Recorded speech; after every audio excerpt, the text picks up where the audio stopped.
冇錯。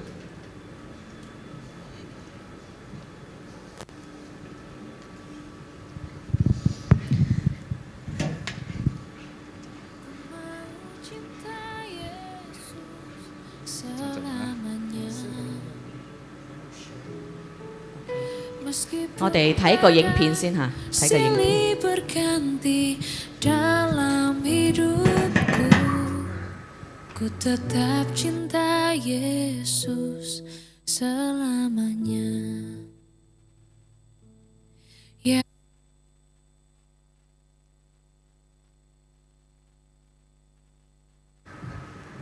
好啦，我哋可以翻嚟啦，唔使走啊，翻嚟啊，翻嚟啊，阻我啦喂！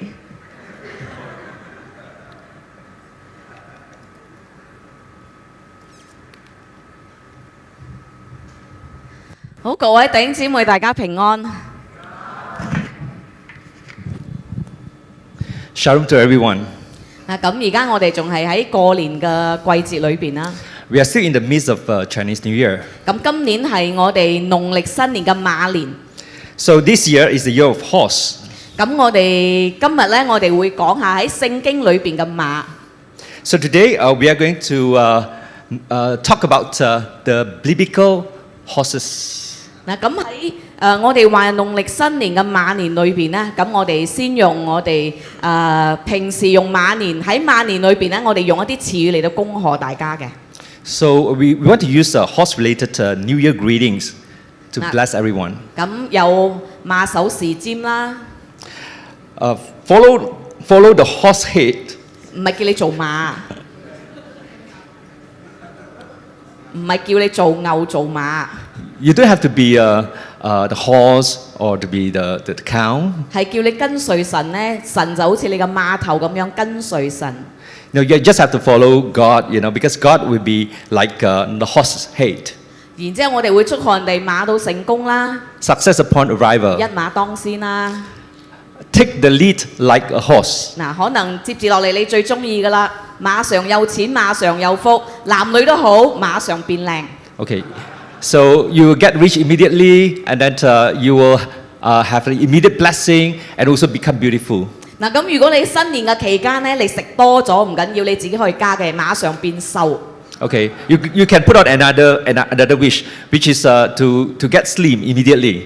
嗱，所以你可以喺而家嘅時候咧，向你隔離講一個祝福嘅詞語，關於馬年嘅，同佢講個祝福嘅詞語。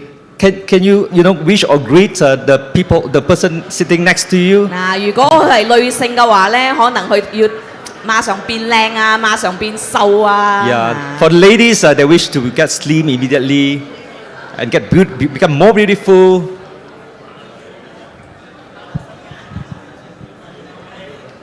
嗱，我哋唐人咧，我哋每一年裏邊咧，我哋都會用嗰啲嘅生肖咧嚟到去做嗰個祝福嘅詞語。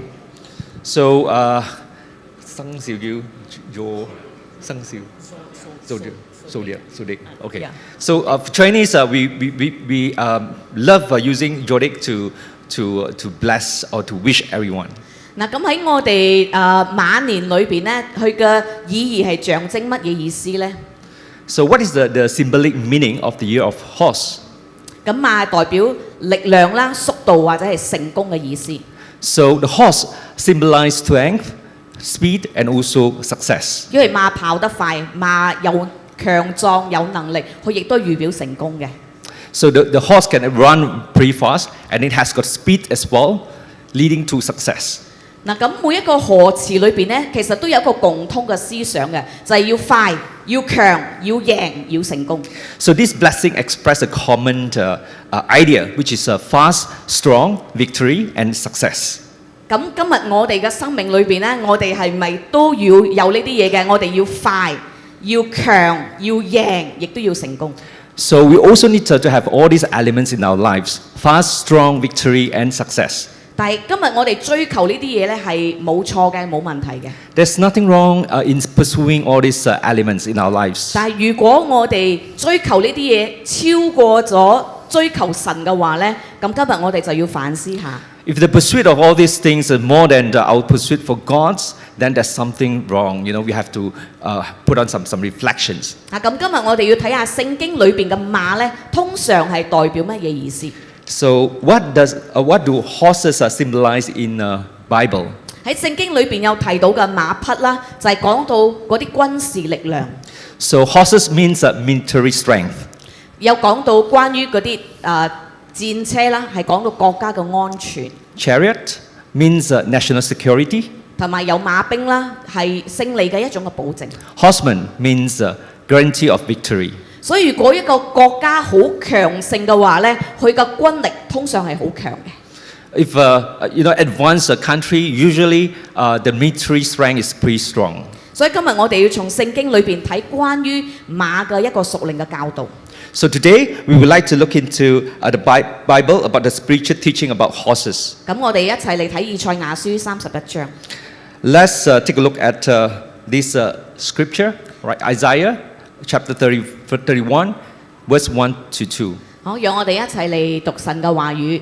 Let's read together. 第一節，禍哉那些下埃及求幫助的，是因仗賴馬匹，倚靠甚多的車輛，並倚靠強壯的兵馬，卻不仰望以色列的聖者，也不叩問耶和華。其實耶和華有智慧，他必降災禍，並不反悔自己的話，卻要興起攻擊那作惡之家，又攻擊那作孽幫助人的。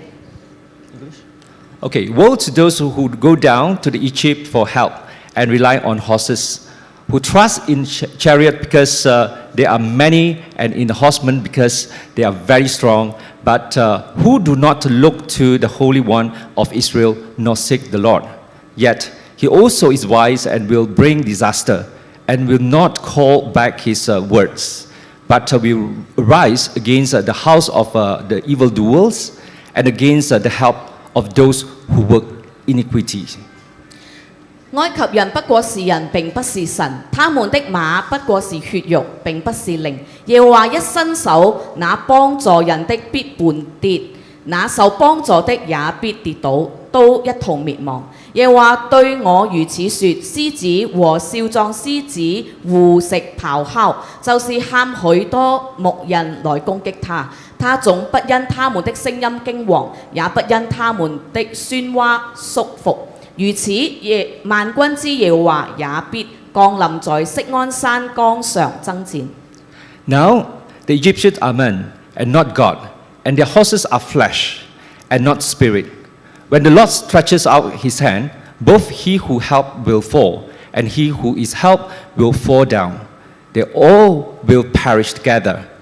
For thus the Lord has spoken to me, as a lion roars, and a young lion over his prey. When a multitude of shepherds is summoned against him, he will not be afraid of their voice, nor be disturbed by their noise. So the Lord of hosts will come down to fight for Mount Zion and for his hill.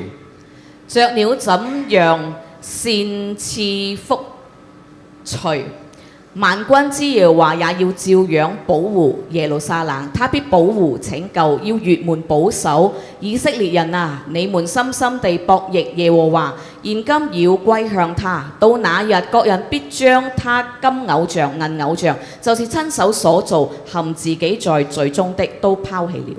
Like birds flying about, so will the Lord of hosts defend Jerusalem, defending, he will also deliver it, passing over, and will preserve it. Return to him against whom the children of Israel have deeply revolted. For in that day every man shall throw away his idols and of silver and his idols of gold, sin, which your own hands have made for yourself. 亞述人必倒在刀下，並非人的刀，有刀要將他吞滅，並非人的刀。他必逃避這刀，他的少年人必成為服苦的，他的磐石必因驚嚇挪去，他的首領必因大旗驚惶。這是那有火在錫安，有怒在耶路撒冷的耶和華說的。Then Assyria shall fall by a sword not of man, and the sword of not of mankind shall devour him. But he shall flee from the sword, and his young men shall become forced labor. He shall cross over his strongholds for fear, and his princes shall be afraid of the banner, says the Lord, whose fire is in Zion, and whose furnace is in Jerusalem. 咁喺呢整章嘅經文裏邊咧，佢最核心嘅信息係啲乜嘢？ What is the core message in this scripture? 就係喺整章裏邊咧，係講到叫我哋唔好將盼望建立響人或者環境之上， Do not place your hope in people or circumstances. 我專心仰望神， Fix your eyes on God. 因為得勝同埋拯救咧都係出於神嘅。 For victory and salvation come from Him. 嗱，咁第一樣嘢喺今年裏邊咧，即係上帝提醒我哋嘅第一樣嘢，如果我哋要靠主嚟到得勝嘅話咧，我哋要以神馬首是瞻。 The very first thing that we have to learn from God is that to follow God as the horse's head. 咁馬首是瞻係乜嘢意思？ What does it mean? 喺古代裏邊咧，當呢啲嘅軍隊要去打仗嘅時候， In the ancient warfare, soldiers we have to go out for wars. 咁佢哋如果要去邊一個方向嘅話咧，佢哋通常要睇嗰個帶領前面嗰個馬嘅方向，佢哋行去邊度。 So the direction of advance will be determined by the head of the horse. 所以馬首是瞻嘅意思就係咧，我哋要完全去跟隨同埋服從嘅嗰個必要性。 So to follow God as the horse's head is to follow God totally. 所以今日喺我哋嘅生活或者我哋嘅環境裏邊，我哋有唔有讓我哋嘅上帝成為嗰個嘅馬首，即係個帶領嗰個嘅馬？ In our lives, have we regarded God as the head, which is the horse head? 嗱，今日要嚟到先講下呢一段經文嗰個背景。 So let's take a look at this scripture background. 嗱，當你明白以賽亞書31章嘅背景嘅時候咧，你就明白入邊個經文嗰個內容，佢哋其實呢班人咧，佢哋嘅心啊，佢哋面對緊啲乜嘢挑戰？ So what are the challenges encountered by these people in the book of Isaiah? 嗱，咁喺呢一章裏邊咧，係講緊猶大國咧面對亞述帝國嘅一個威脅。 So Judah was facing the threat of Assyrian Empire. 喺當時代咧，亞述呢個帝國咧係世界嘅強權， At that time, Israel has become the world's power. 同埋佢哋呢個亞述帝國咧不斷嘅嚟到去打贏好多國家，然之後佢哋嘅國不斷嘅擴展。And the Assyrian Empire was continually expanding. 所以當時亞述咧其實已經係滅咗北國以色列。 At that time, Israel has already destroyed the northern kingdom of Israel 佢已經攻陷咗好多嘅城市。 and captured many cities. 而家咧喺呢一章裏邊咧係正在威脅緊南國猶大嘅首都，即係耶路撒冷。 So in this chapter, Israel was now threatening Jerusalem. 所以猶大王同埋呢班百姓咧，而家正在面對嘅咧就係佢哋嘅巨人，就係呢個亞述帝國嘅一個嘅威脅。 Therefore, the king of Judah and the people were extremely afraid as they faced their giant, which is the Assyrian Empire. 所以佢哋而嗰時候嘅心情咧係好驚嘅。 They were afraid. 喺北國以色列被亞述消滅咗之後咧，而家嗰個嘅猶大國其實係亞述國嘅附屬國嚟嘅。 Now, after the northern kingdom of Israel was destroyed by Assyria, Judah was effectively a vassal of Israel. 所以佢哋好想嚟到脱離呢個亞述嘅嗰個嘅管治。 So Judah wanted to free itself from Israel. 咁之前嗰啲嘅猶大王咧，不住向嗰個亞述咧嚟到進貢，嚟到納稅，即係俾錢佢哋，求乜嘢咧？求保護。 Now, previous kings of Judah paid tributes to Israel to keep, political security. 直接到希西家作王嘅時候咧，佢要停止向呢個亞述咧嚟到進貢。 So King Hezekiah stopped paying tributes to Assyrian, thus face Assyrian's threat. 就係因為呢個原因，所以亞述咧先正要攻打佢哋。 And because of this, Israel would like to attack Judah. 所以猶大嘅政治策略咧就係佢哋尋求埃及嘅嗰個幫助同埋聯盟。 So Judah's political strategies was to seek help from Egypt and also to form alliance. 所以佢哋希望喺軍事上咧幫助佢哋嚟到擊退呢個亞述嘅攻擊。 It is hoped that with the help, from Egypt, so the military protections will be secured. 點解猶大會揾埃及呢？ Why Egypt? 因為佢認為埃及有強大嘅軍事，有車、有兵、有馬。 Because Judah believed that Egypt had a strong military, all right, with the power of the horse and also other weapons. 佢哋覺得咁樣可以保佢哋國家安全。 They think that this would be able to resist Israel and also to keep them safe. 但係喺第一節裏邊呢，以賽亞先知就講禍災啊。 So in Isaiah chapter 31, verse 1, it mentions woe. 所以以賽亞先知係同緊猶大國講：你哋做嘅嘢，你哋嘅決定係錯誤嘅。 So the prophet Isaiah pointed out Judah's mistakes. 點解佢哋嘅決定係錯誤呢？ Why the decision that they made is not right? 因為佢哋選擇依靠軍隊，卻冇求問耶和華。 Because they choose to trust in this military instead of relying on God. 嗱，點解人會想靠馬、靠車、靠兵？ So why do people want to rely on horses, chariot, and also horsemen? 嗱，當我哋講靠馬、靠兵、靠車咧，其實係代表我哋將我哋人嘅安全感建立響我哋人可以掌控嘅嗰啲資源裏邊。 So relying on horses, chariot, and also horsemen actually represents building a sense of security on resources that human can control. 所以今日神都提醒我哋喺我哋嘅生命裏邊咧，我哋所做嘅選擇有啲乜嘢係讓你嚟到將嗰個嘅信靠咧放響嗰啲安全感裏邊，但係又唔係響神嘅身上。 Now, because your life chooses the security provided by the environment instead of a dependence of God, 所以我哋人嘅選擇咧，會好容易傾向信靠響我哋眼見得到嘅嘢，但係我哋忽略咗，其實我哋背後有一個好偉大嘅神。 so we tend to place trust in visible things and neglects the great God. 所以今日你嘅馬係啲乜嘢？ What is your horse? 意思係今日其實你嘅生命裏邊，你雖然有神，但係喺你嘅生活上咧，你一路以嚟你係依靠啲乜嘢換取嗰個嘅安全感？ Even though you believe in God, but you're still seeking for something in replacement of God. 可能有啲人對你嚟講係成功啦，你嘅戶口要有錢啦，係咪？然之後你嘅聲譽啦、人際關係、健康、經驗，對你嚟講職位、收入或者穩定、生活穩定。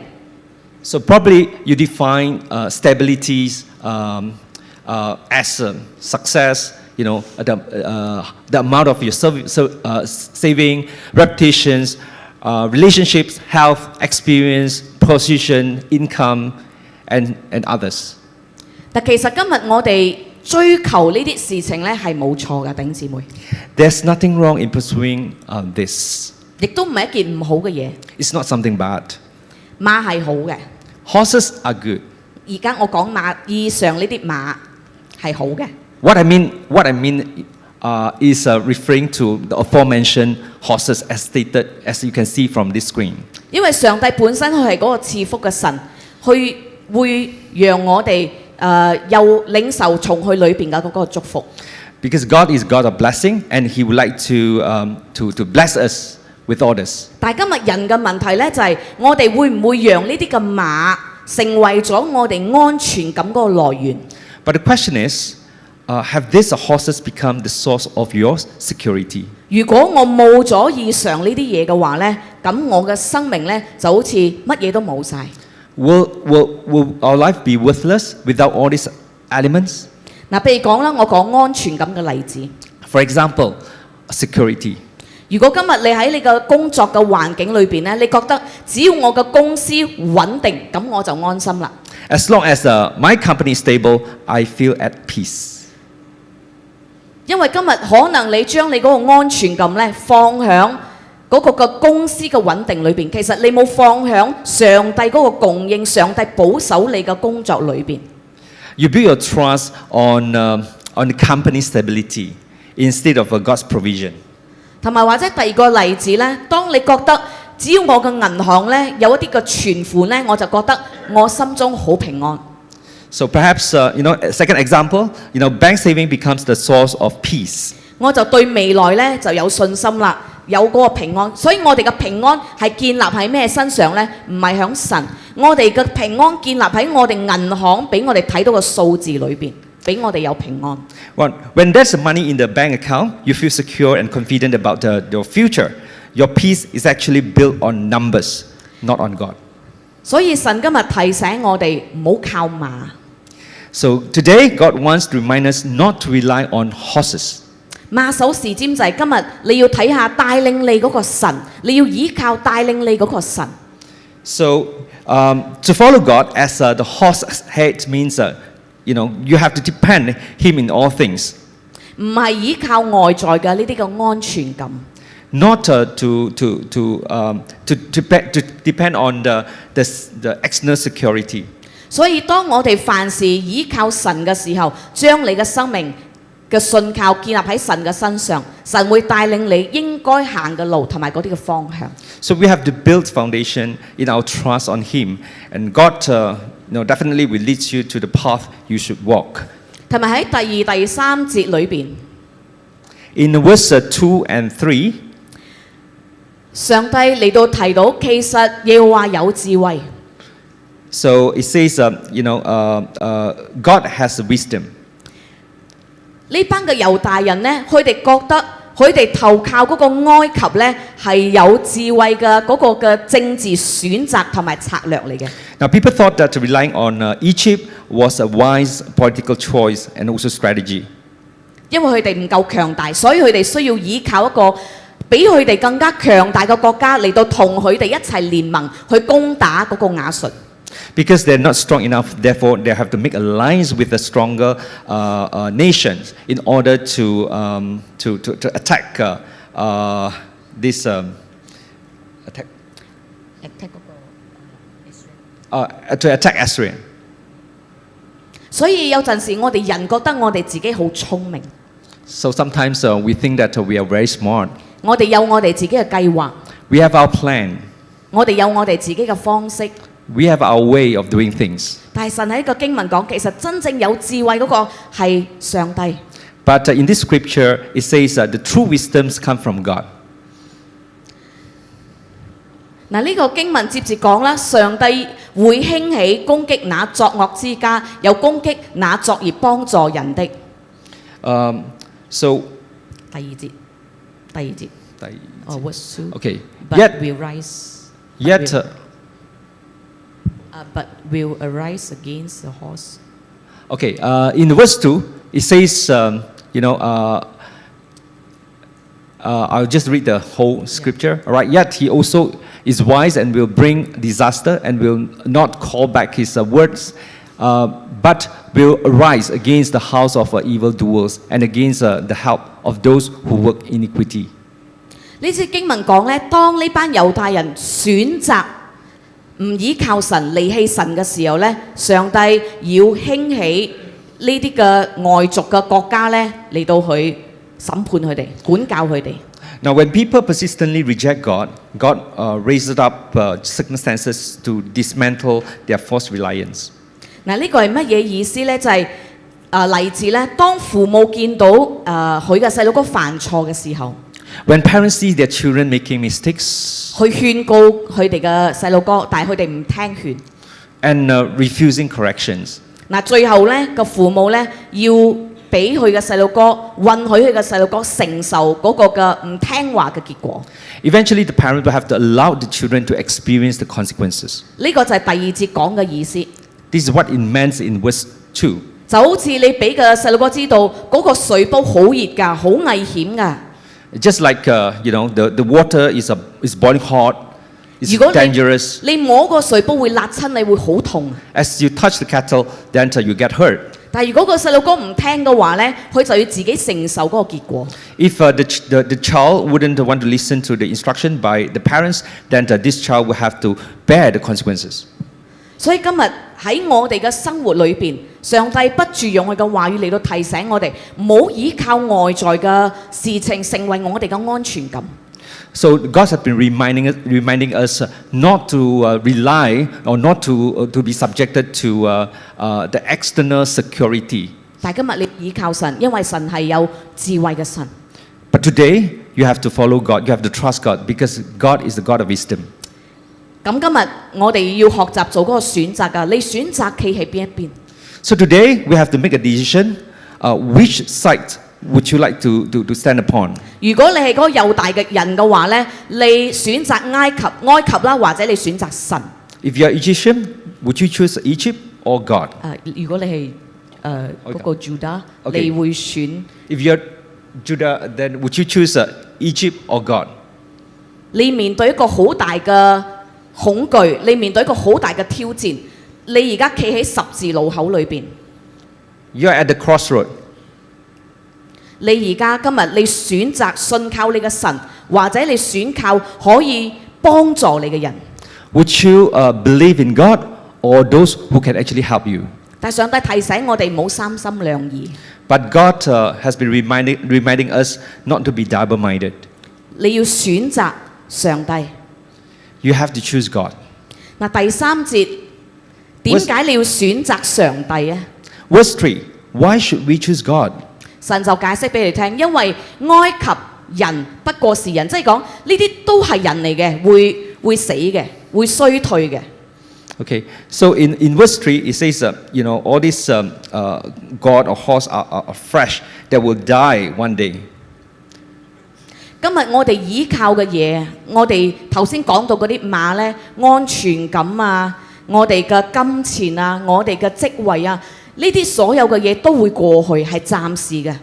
So all those elements that we mentioned just now, the job, the money, and so on, all this is just a temporary, and it will fade away eventually. 但係我哋人呢，經常將我哋嘅嗰啲信靠、嗰啲盼望呢，成日放響呢啲馬嘅身上。 But we lay our hopes on all these horses. 嘅經文下半節俾我哋知道呢，當你唔選擇企喺神呢邊嘅時候呢，我哋最終可能會面對嘅係失敗。 The second part of the scripture says, when you do not choose to stand with God, the ultimate outcomes you will face is defeat. 因為喺下半節要講耶和華一伸手，那幫助人的必絆跌，那受幫助的也必跌倒，都一同滅亡。 In the second part, when the Lord stretches his hand, both he who help will fall and he who is helped will fall down. They all will perish together. 幫助人嘅講邊個呢？嗰啲埃及，佢哋普通人嚟嘅啫，佢哋唔係神。 So those who help are referring to Egyptians. 受幫助嗰啲係邊啲人呢？就係呢一班猶大人。 So the one being helped is referring to Judah. 所以個結果就係呢：如果你今日冇依靠神嘅時候呢，你會面對嗰個嘅後果，失敗就係佢哋嘅後果。 If you do not trust God, then be ready to face the consequences. 所以今日喺你嘅生命裏邊呢，如果你係冇神帶領你嘅生命嘅話呢，你嘅生活就好似一匹脫韁之馬。 Now, a life without God, God's leading is like a horse without reins. 乜嘢係脫韁之馬？ What does it mean by a horse without reins? 係不受控制嘅。 It's beyond control. 嗰個薑係咩意思啊？唔係你食嗰啲鐘嗰啲薑啊。Gyeok doesn't mean ginger. 佢係講緊綁喺馬，你放喺地下嗰條繩啊，綁喺馬嘅頸嗰度㗎，要控制佢個方向㗎，嗰個繩啊。Okay, can you see the string on the ground? And this string is to be mounted on the horse neck. 如果一匹馬佢冇咗嗰個韁繩嚟到去控制佢嘅話呢，佢就亂咁跑啊。 Now, a horse without reins is just like a runaway horse. 今日同我哋嘅生命一樣啊！如果你嘅生命冇上帝喺你嘅裏邊嚟到帶領你嘅話， So just like our lives, if our life without God, 你嘅生活一樣照過嘅， you still go on with your life, 但係你嘅後果就係會好似個匹馬咁樣亂咁跑、亂咁撞。 but the things that your life will be like the horse, going all directions. 所以我哋人有陣時為咗要達到目標，我哋一味要向前衝，要快，但係我哋又冇方向。We may charge forwards to reach our goals, seeking speed but lacking direction. 所以好似我剛才講嘅，我哋追求馬、追求成功、追求我哋嘅成就係冇問題嘅。 So pursuing horses in our lives is nothing wrong, actually. 但係如果你追求呢啲嘢，你嘅生命失去咗上帝嘅帶領，你就混亂。 But in pursuing all these things without God's guidance, our life becomes chaotic. 混亂嘅生活就好似一匹冇嗰個韁綁住嗰個馬嘅生命，亂咁嚟啊，亂咁嚟。 As chaotic as a runaway horse without the rein. 所以今日喺你同我嘅生命裏邊咧，唔係我哋好似馬咁樣要跑得幾快。 So our lives is not, like this horse running fast. 唔係我哋要有幾強，要有幾成功。 It doesn't matter whether we are strong or not. 但係最重要喺你嘅路程裏邊咧，你有唔有上帝同你一齊跑呢條路？ It's who we run with. 只要你有上帝成為喺嗰個馬上邊嘅帶領嗰個人、帶領嗰個神嘅話咧，你一定會有方向，同埋你所做嘅嘢係啱嘅，上帝會祝福你嘅。 You need to be guided by God so that you have a direction. 第二樣嘢咧就係、你要讓神一馬當先。 The second point, let God take the lead. 你要讓神喺你嘅生命裏邊真係去帶領你嘅，就好似呢個圖片一樣。 So just like the picture in these slides, you need to be led by God. 呢個一馬當先嘅意思就係咧，當打仗嘅時候咧，一匹帶領嘅馬，佢會喺前邊，佢會帶領你嘅方向，你要做啲乜嘢，你要行啲乜嘢，佢哋呢班士兵全部都跟住呢匹馬。 So taking the lead like a horse means a horse charging at the very front on the battlefields, leading the way forward. 同樣我哋都祝賀一啲嘅做工嘅一啲嘅朋友咧，即係喺我哋嘅職場上，我哋要一馬當先。 For professionals, we also want to be, 一馬當先 means that let God take the lead. 讓你喺你嘅職場上咧，你係做頭嘅，你唔係做尾嘅。 So that you will be the head and not the tail in your job, in your workplace. 所以今日喺我哋嘅生命裏邊咧，我哋學習經常俾上帝成為嗰個帶領我哋嘅神。 So in every stages of our lives, we must learn to let God lead us. 嗱，乜嘢時候馬就成為我哋生命嘅問題？原本馬係我哋生命嘅祝福，但係今日喺乜嘢情況裏邊，馬就成為咗我哋嘅問題。 So these horses should be the blessing in our life. But in some cases, these horses becomes the problems. 就係當我哋違背神嘅命令。 When we go against God's command. 嗱，點解以色列反而被限制唔好擁有咁多馬匹？ So why was Israel restricted from accumulating horses? 我哋人嘅諗法，一個國家嘅成功強盛，佢有幾多嘅馬，有幾多嘅兵，就代表呢個國家有幾成功。 Now the strength or how powerful a country is will be depending on the number of horses the country own. 但係上帝卻喺立王，即係喺申命記嘅呢一章裏邊咧，喺佢哋立王嘅指示裏邊咧，吩咐嗰啲嘅君王，你哋唔可以擁有好多嘅馬匹。 So in the instructions for setting up a king, God clearly said not to have many horses. 點解上帝會俾咁樣嘅吩咐呢啲嘅君王？ Why did God give this kind of instruction? 有冇諗過點解上帝要俾咁嘅吩咐俾呢啲嘅君王？ Why this instruction has been given to the kings? 因為當呢啲嘅君王擁有好多馬匹嘅時候呢，佢哋就證明佢哋自己國家好強大。When the king owns many horses, so that signifies the nation or the empire is really, really strong. 咁樣我哋好自然會忽略啲乜嘢啊？忽略咗上帝先正喺每一場嘅戰爭裏邊，佢係帶領佢哋打贏仗嗰個神啊，唔係嗰啲馬。And they overlook that the one who actually put victory to them is actually God. 所以一馬當先呢，喺聖經嘅經文裏邊呢，就好似申命記28章13、14節講嘅。So this is from Deuteronomy chapter 28, verse 13 to 14. 你若聽從耶和華你神的誡命，就是我今日所吩咐你的，謹守專行，不偏左右，也不隨從侍奉別神，耶和華就必使你作首不作尾，但居上不居下。And the Lord will make you the head and not the tail. You shall be above only and not be beneath. So you shall not turn aside from any of the words which I command you this day, to the right or to the left, to go after other gods to serve them.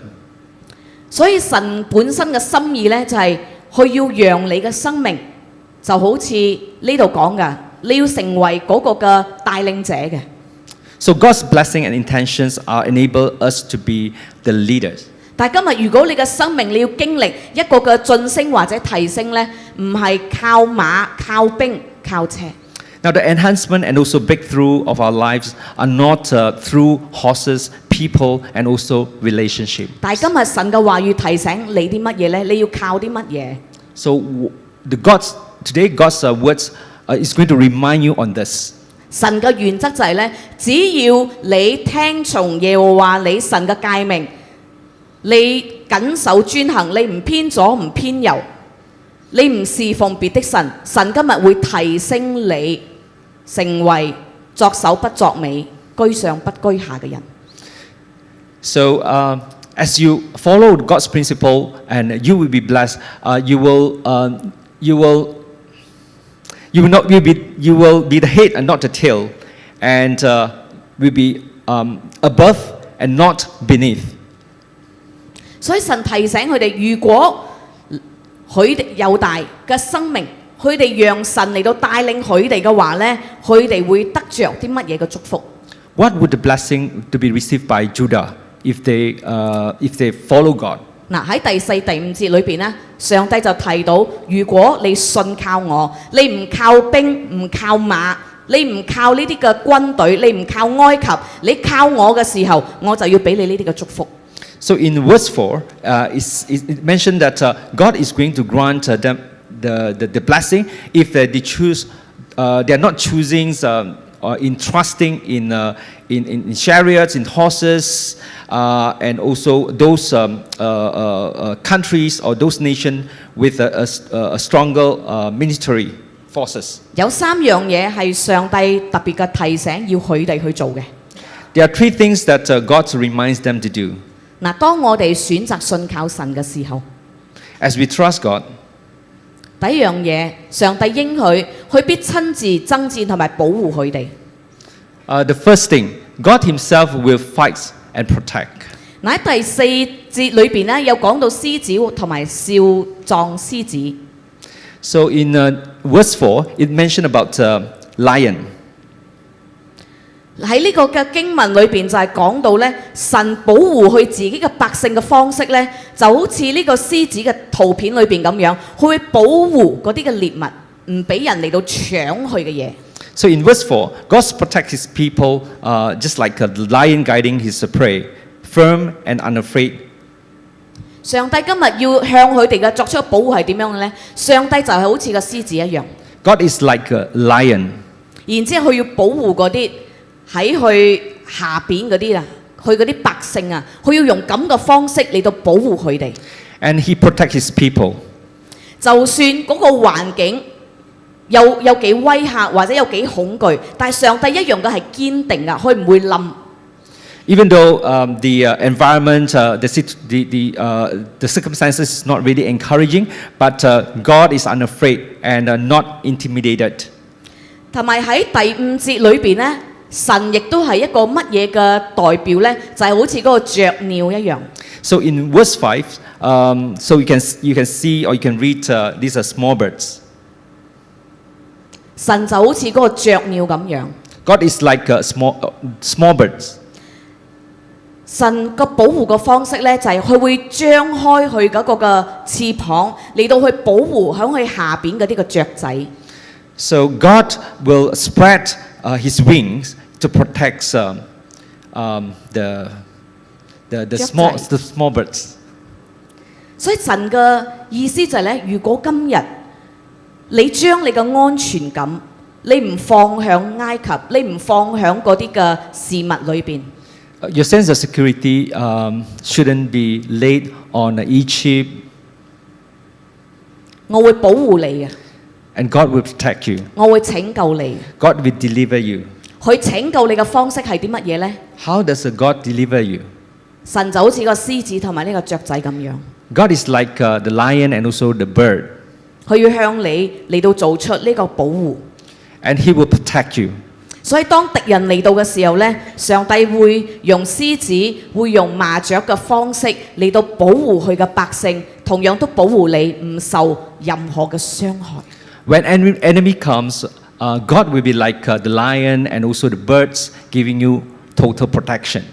第二樣嘢呢，就係你要喺你做任何嘅選擇嘅時候，喺你未做之前，你知嗰樣嘢係唔啱嘅。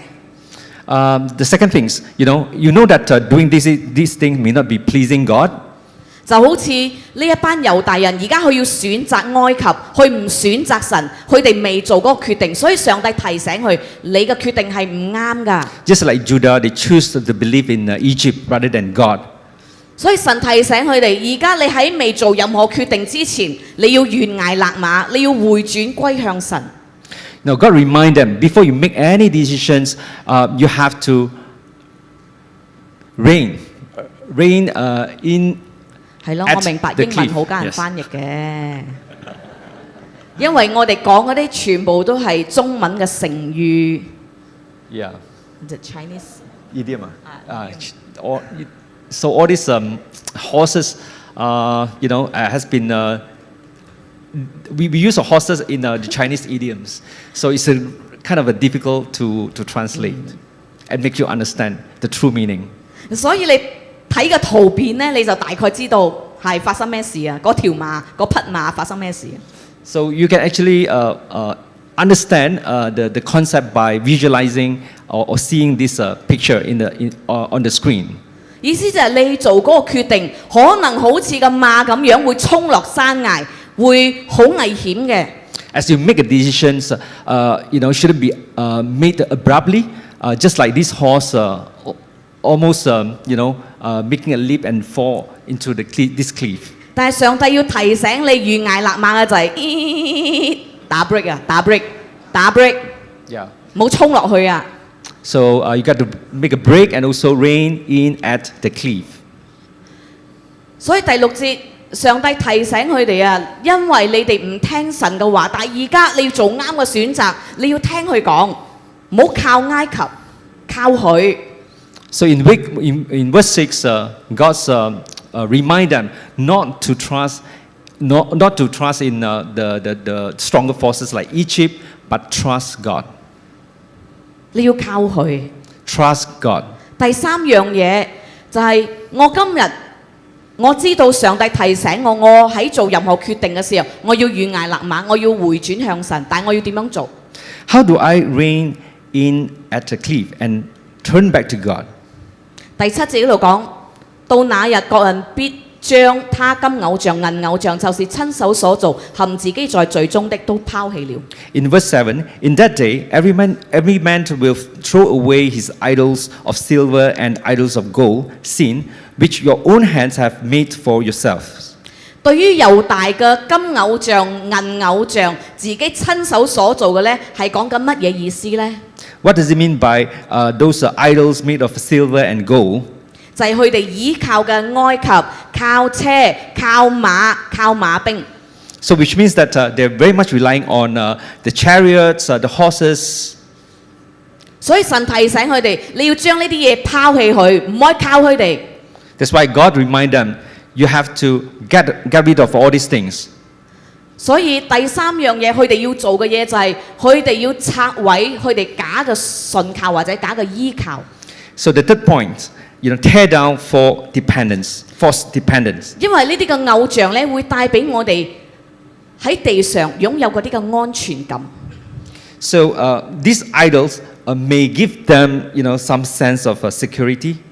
但係神同我哋講，呢個唔係永遠嘅安全感嚟嘅，係暫時嘅啫。 But this is not a permanent security. 因為今日你擁有嘅嘢都係暫時嘅。 Whatever you own today is temporary. 今日神千祈唔好讓神係你人生裏邊最後嘅選擇。Do not let God to be the last option in your life. 佢應該係你第一個選擇。 He should be your first choice. 喺你面對任何嘅挑戰難題裏邊，神永遠應該係你第一個選擇。 He should be your first choice as you encounter any problems in your 唔係 life. 去到你走投無路嘅時候，冇得選擇嘅時候，你先哎呀對唔住啊神，我翻嚟啦。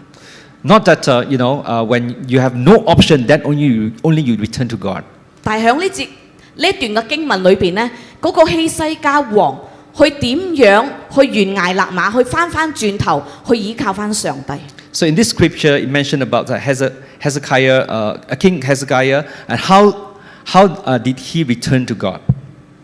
就喺呢個以賽亞書37章14節裏邊。 This is from Isaiah chapter 37, verse 14.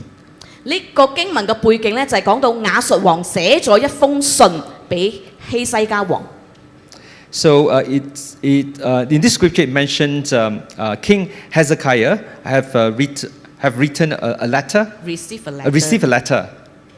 喺信嘅內容裏邊呢，講到好多恐嚇猶大嘅説話嚇，你靠神啊，有幾多國家啊嚟到俾我消滅咗啊？你靠你嘅神啊！ So in this letter, the contents is actually quite threatening to Judah. 所以呢個經文講，希西家從使者手裏接過書信嚟，睇完咗，即係佢睇完咁負面嘅消息嘅時候呢，佢立刻做啲乜嘢？佢即刻走去耶和華嘅殿，即係嚟到神嘅面前，將去睇到嗰啲負面嘅消息嚟到向神嚟到禱告。 Hezekiah received the letter from the messenger. All right, read it.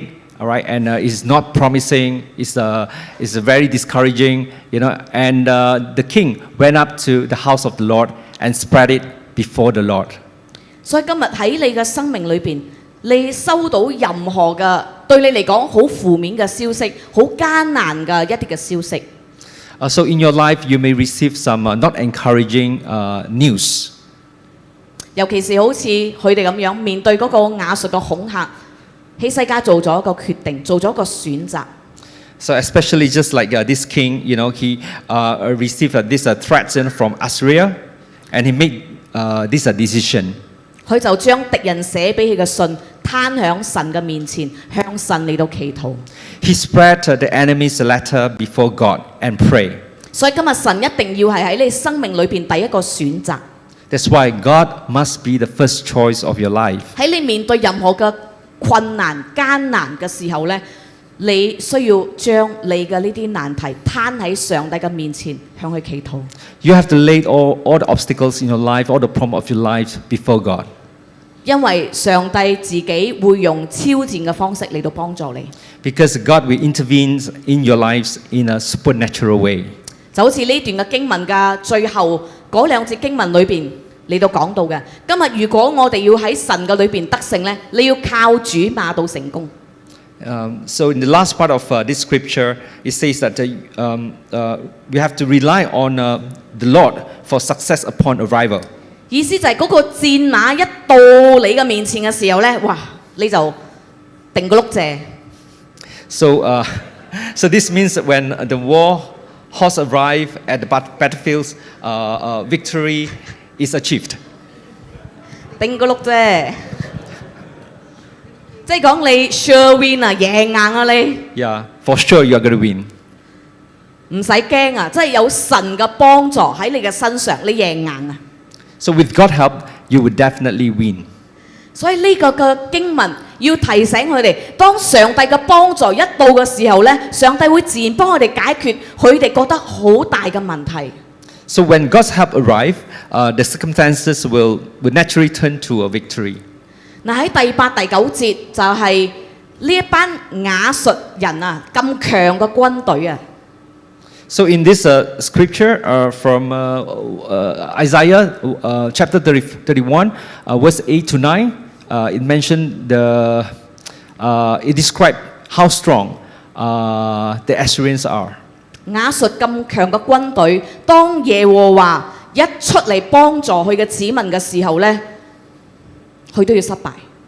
So Assyrians will feel when God's helps come upon this land.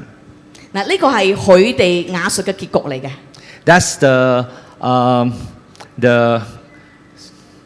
ultimate fate of Assyrian. 結局係佢哋 game over 咗咯， Yeah. 死咗 game over。 The ultimate destiny of Assyrian. 嗱，第8、第9節，亞述人必倒在刀下，並非人的刀，有刀要將他吞滅，並非人的刀。他必逃避這刀，他的少年人必成為服苦的，他的磐石必因驚嚇挪去，他的首領必因大旗驚惶。這是那有火在錫安，有路在耶路撒冷的耶和華說的。 Then Assyria shall fall by the sword not of man, and the sword not of mankind shall devour him. He shall flee from the sword, and his young men shall become forced labor.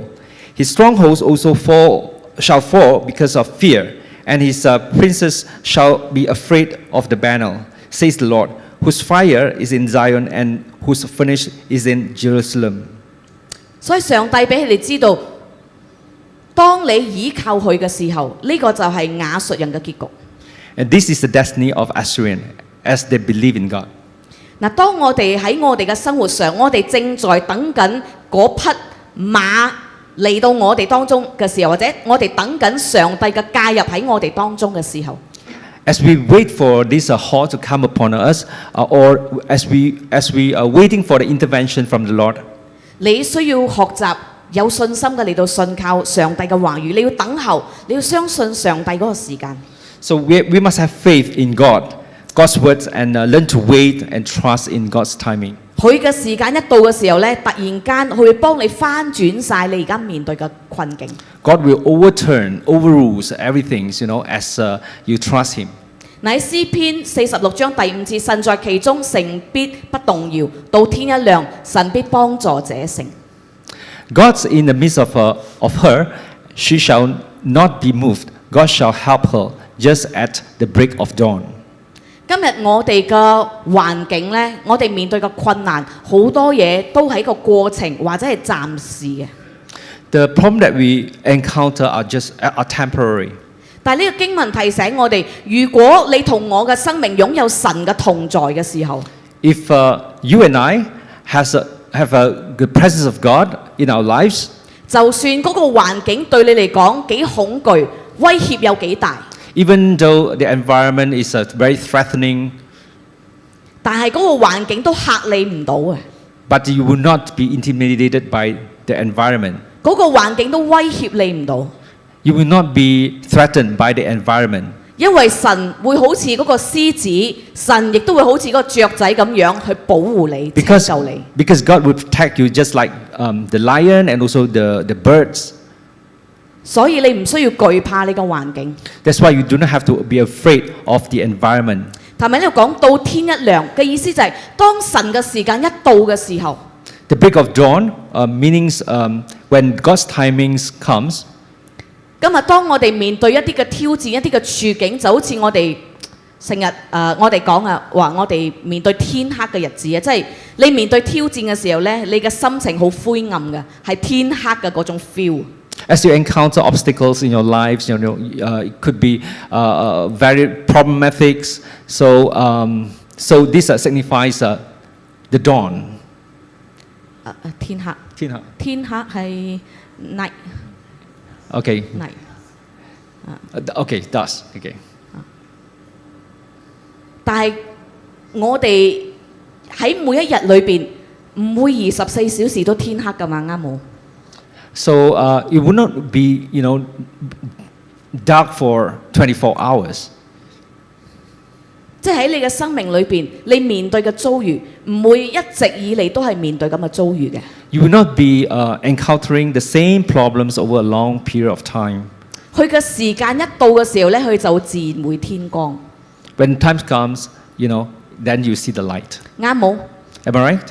會有天光，會有天黑嘅時間。 The light and the dark. 你會見到太陽，你會見到月亮嘅時刻。 There's a moment where you will be able to see the sun and the moon. 但係呢個經文講咧，當天光嘅時候，意思係神嘅時間一到， When God's timings, 佢就會幫助呢個地方。 and He is going to help this place. 當你嘅時間一到，神就會出手去幫助你。 When the time comes, then you see the Tại helping heo- hand of God. 響你等候嘅時候，就係你天黑嘅時候啊！ Yeah, as you are waiting upon the Lord, you may not be able to see any light. 但係上帝要提醒你，會有天光嘅時刻。 There's a moment whereby you'll be able to see the light, 只要天一光，佢就要幫助你。 and He is going to help you. 嗱，我哋睇下接住落嚟呢個經文，天一光嘅時候，神做咗啲乜嘢事情嚟到去消滅呢啲嘅亞述人？ What did God did? What did God do as during at the break of dawn? 喺37節裏邊啦，當耶和華嘅使者出去嘅時候呢，喺亞述營中殺了185000人。清早有人起來一睇，都是死屍了。亞述王西拿基立就撥營回去，住在尼尼威。 So then the angel of the Lord went out and killed in the camp of Assyrians 185,000. And when people arose early in the morning, there were the corpses all dead. 所以耶和華神提醒我哋，你諗住依靠嗰個嘅埃及去打呢個亞述，你諗住你好叻。 So is it smart, by relying on Egypt? 但係當耶和華神一出手嘅時候， When the helping hand of God 佢 to be 哋 extended, 猶大係唔需要真係去打仗啊！耶和華自己嚟到做嗰個超自然嘅工作，嚟到擊殺咗呢班嘅軍隊啊！ Judah need not to fight, but God will fight for them in a supernatural way. 所以亞述最終嗰個失敗唔係因為猶大好強，唔係佢好叻， Assyria ultimately failed, not because Judah was strong, 而係因為神自己出手去拯救猶大。 but because of this intervention from the Lord. 今日你生命裏邊嘅罵可以帶俾你暫時嘅成功，但係唯有神呢帶嚟嗰個永遠嘅得勝。 So horses in your life may bring temporary success, but only God brings true victory. 所以到最後今日你嘅信靠你放喺邊度？ So where do you put your trust? 你記得上帝今日教導我哋關於3個馬嘅屬靈嘅教導喺我哋嘅生命裏邊。 So this morning God taught us 3 spiritual lessons for the year of the horse. 第一個嘅學習就係我哋要以神馬首是瞻，即係佢係我哋嘅方向。 So the first one, follow God as the horse's head for direction. 你要俾神決定你人生嗰個方向。 Let God determine the direction of your life. 你要俾神嚟到自己嚟到引領你嘅生命， Let God lead your life. 唔係你想行去邊度，想衝去邊度就衝去邊度。 Don't go in all direction, but be led by God. 第二呢，你要讓神一馬當先，你要俾佢帶領你生命裏邊嘅每一個決定，每一個嘅細節。 Let God take the lead in making every single decision of your life. 你要停止跑喺神嘅面前。 Stop running ahead of God. 今日唔係你去拉嗰個馬頭啊， You're not pulling or directing the head of the horse. 你係俾神自己嚟到帶領你嗰個方向啊。 You are being led by God to the direction He wants. 第三樣嘢就係今日你要靠主馬到成功，即係講你嘅生命要得勝，你係要靠主嘅。 The third point, relies on the Lord for success upon arrival. 今日真正嘅成功呢，係因為有神介入嚟你嘅生命，唔係你嘅經驗、你嘅智慧、聰明。 True success comes from God's intervention and not be based on the smartness or in your intelligence. 所以到最後，今日你嘅人生，你係靠馬或者你係靠神。 So, is your life relying on the horses or on God? 一個得勝有餘嘅人呢，佢唔係靠自己嘅能力嚟到得勝嘅。 Those who are more than the conquerors are not victorious by their own strength. 係因為我哋學習去依靠神嘅帶領，所以我哋嘅生命先正可以不斷嘅得勝。 We become victorious because we choose to believe in God's leading. 好，讓我哋一齊起立。 Let's stand on our feet.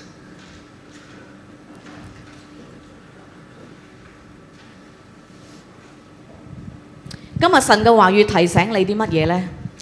What did God remind you today? 邊三方面嘅馬 Which are the 3 horses? 喺你生命裏邊，特別係上帝提醒你，要你去學習嘅。 Which area in your life whereby God wants you to learn? 今日讓我哋唔好再依靠我哋嘅環境帶俾我哋嘅安全感。 Let's not rely on the environment or circumstances of our lives. 今日你嘅對象係神，你應該依靠神。 You should trust God. 嘅經文提醒你 The scripture reminds us 嘅時間一到嘅時候， when the time comes, 神自然會幫助你。 God's help will be there for you. 你唔需要好似嗰個冇韁繩嘅馬咁樣亂衝直撞， You don't need to be like a runaway horse without the rein. 你唔需要亂做決定。 You don't really need to make the decision abruptly. 佢係你嘅神， God is your God. 佢會幫助你， He helped you. 佢會帶領你。 He will lead you. 所以今日你學習依靠佢。 So today we learn to trust in Him. The second song，讓我哋嘅生命，我哋學習去降服佢。 Let's be subjected to Him. Here I bow。But to the throne of mercy, where would I kneel but at this cross of grace? How great the love, how strong the hand that holds us. Beautiful, so beautiful.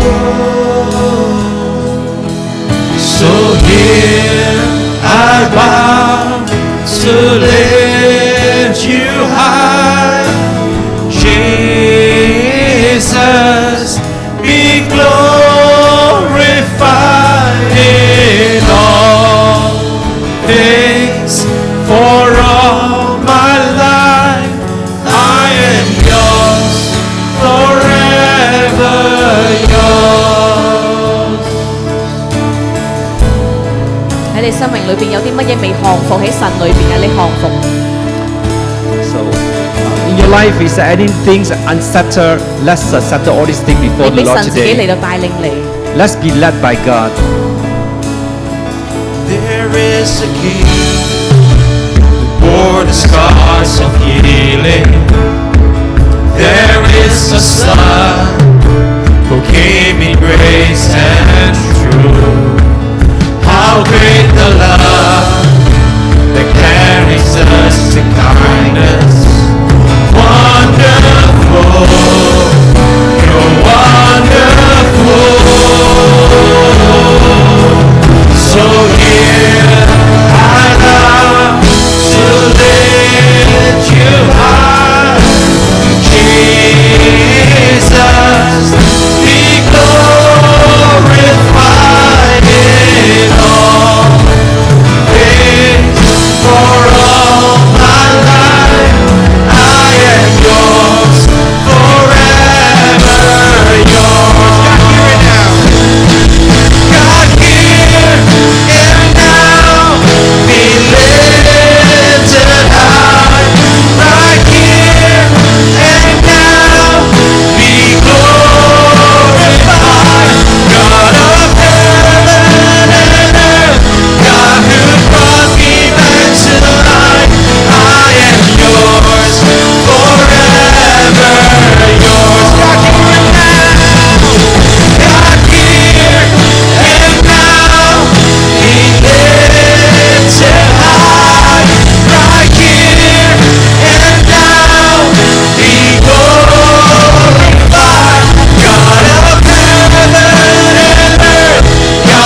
係個主喺今天早上裏邊， This morning, 我哋嘅生命再一次嘅降服喺你嘅裏邊， our life will be subjected to you once again. 讓你親自嘅嚟到帶領我哋生命嘅每一個嘅經歷， May you lead us in every single experience of our lives, 每一個嘅過程。 every single processes. 係嘅主啊，我哋多謝你嘅話語嚟到提醒我哋， We want to thank you for your words in reminding us. 尤其是喺我哋面對我哋做選擇嘅時候， As we make choices in our lives, 主你幫助我哋有嗰個謙卑降服喺你嘅話語裏邊。 help us to be humble. 係㗎，上帝，今日我哋透過你嘅話語嚟到學習。 Today, through your words, and we learned. 今日我哋冇將我哋嘅信靠方向會過去嘅一啲嘅事物上， We will not put our trust on transient things 換取嗰個嘅安全感。 in order to secure the sense of security. 但係今日我哋將嗰個嘅信靠嚟到放喺你嘅身上， We want to put our trust in you 因為你係嗰個穩固嘅神，你係嗰個唔動搖嘅神。 because you are unwavering. 主啊，我特別為着我哋每一個弟兄姊妹嚟到祈禱。 I want to pray for all the brothers and sisters here. 正當我哋面對各種唔同嘅問題，就好似猶大面對嗰個亞述嘅威脅一樣，佢哋好驚。 As we encounter problems in our lives, just like the Judas being threatened by Assyrians, they are afraid. 所以當我哋驚嘅時候，我哋就會亂，我哋就會做錯決定。 As we are afraid, we tend to make the wrong decision. 但今日神要鼓勵你， But today, God would like to encourage you. 當你選擇信靠佢、依靠佢嘅時候， As you trust and believe in Him, 佢就好似嗰個獅子，佢就好似嗰個雀仔咁樣嚟到去保護你、守護你。 He will protect you, just like the birds and also the lion in protecting the young ones. 佢係嗰位與你同在嘅神， God be with you. 佢係會幫助你， He will help you. 佢會幫助你。 He will help you. 時間一到， When the time comes, 神要介入你嘅面前， God would like to intervene in your lives. 佢要用超自然嘅方式嚟到幫助你。 He want to use supernatural power to help you. 你嘅眼要睇見神嘅手要點樣嚟到翻轉你嘅生命。 You will be able to see the helping hand of God. 係嘅，主，我哋多謝你， And God want to thank you. 主，我哋多謝你， I want to thank you. 多謝你保守我哋， Thank you for protecting us. 多謝你帶領我哋。 Thank you for leading us. 主，尤其是我哋將冇喺我哋身邊嘅兒女嚟到交託俾你。 We would like to uphold our children before you. 主，我哋特別要將佢哋交俾你。 Lord, want to uphold this group of people before you. 佢哋所面對嘅衝擊，佢哋所面對嘅壓力。 All the challenges and also pressure encountered by them. 但係今日同樣你都要鼓勵做父母嘅， But today, God, you want to encourage the parents. 你係嗰位獅子，你係嗰位雀仔，你同樣會保護佢哋、守護佢哋。 You'll be like the lion and also the bird. You are going to give them protection. 就算父母你冇響佢哋嘅身邊， Even though 但係 you're not around, 但係神自己要嚟到好似獅子嗰個雀仔一樣咁樣嚟到保護你嘅兒女。 you will protect them just like how the young one being protected by the lion and also the birds. 所以今日上帝要提醒你，佢係值得你信靠， God want to remind you today, and He is worth to be trusted. 佢係值得你信靠嘅神， He is worthwhile to be trusted. 佢會一生嘅咁樣嚟到保護你、拯救你， He would like to deliver you. He would like to protect you 直到永永遠遠， forever. He 直 will 到永永遠遠， to forever, 直到永永遠遠。 forever. 讓我哋將我哋嘅信靠 Let's put our trust, 再一次放翻喺神嘅裏邊， lay our trust in God. 唔好懷疑神， Don't doubt God. 唔好讓嗰個環境嚟到恐嚇你。 Do not be intimidated by the environment. 但你要睇下你嘅神有幾偉大， You have to see the greatness of God. 佢會嚟到為你解決， He will help you to overcome. 單單嘅信靠佢。trust Him. 多謝你主， Thank you, Lord. 聽我哋嘅禱告， In listening our prayer. 奉耶穌基督嘅名禱告 In Jesus' mighty name we pray. ，Amen。 Amen. Amen. Amen. Amen。好多謝弟兄姊妹，願上帝。